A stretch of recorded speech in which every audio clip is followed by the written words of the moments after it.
One disturbing story in the Bronx to another dangerous incident just 8 miles north. A car crashes through a barrier at a Target parking lot in Marble Hill. It drops about 20 feet, then lands upside down. Shockingly, no one was hurt. Tonight, questions about how this happened in the first place. Eyewitness News reporter Anthony Carlo has the latest from Marble Hill. Anthony.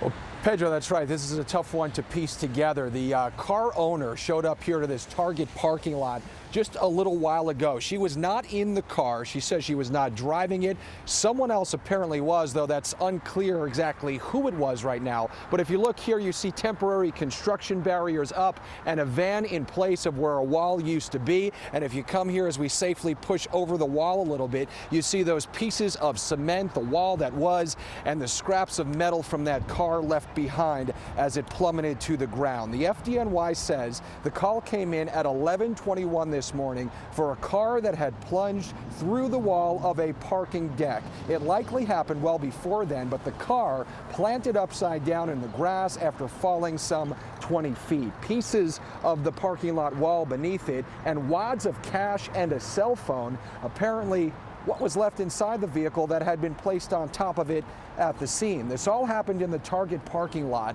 at River Plaza in the Bronx. So as you're likely wondering, well, how did this happen? A woman who identified herself as the owner of the vehicle briefly showed up here at the scene to look at what was left of her car. She and her friend say they traveled from Pennsylvania once they heard what had happened. They say apparently someone else was driving that vehicle, although they did not say who. That's a difficult thing to replace. It's not cheap. Was it new? Was it used? I mean, it was used, but it's my vehicle. Like, paid money for it. I'm very upset. Very upset. How did you even find out what happened? I got a call. Now, this is where it gets even crazier. A little while ago, an ER worker showed up here to the scene to take another look at just how far of a drop-off this is that a vehicle took off the ledge. He did not want to appear on camera, but told us that a man who claimed he was the driver involved walked himself right into the ER hours after the incident and reported to that ER worker that he sustained injuries.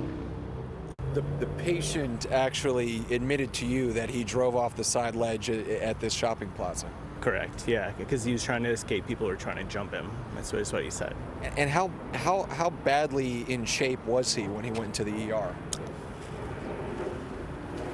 Not as bad as I thought when I realized how far he had fell. And he was clearly able to walk himself. He walked right in, yeah. Just a wild scene. Now, the police and the fire department both tell us that no injuries have been reported to them at this time, but again, that is likely to change. Police say there are also no arrests in this incident. Meanwhile, the city's Department of Buildings says the area has been identified as structurally stable, and they want the owners now to hire an engineer to go through a full report of the stability of this entire shopping center.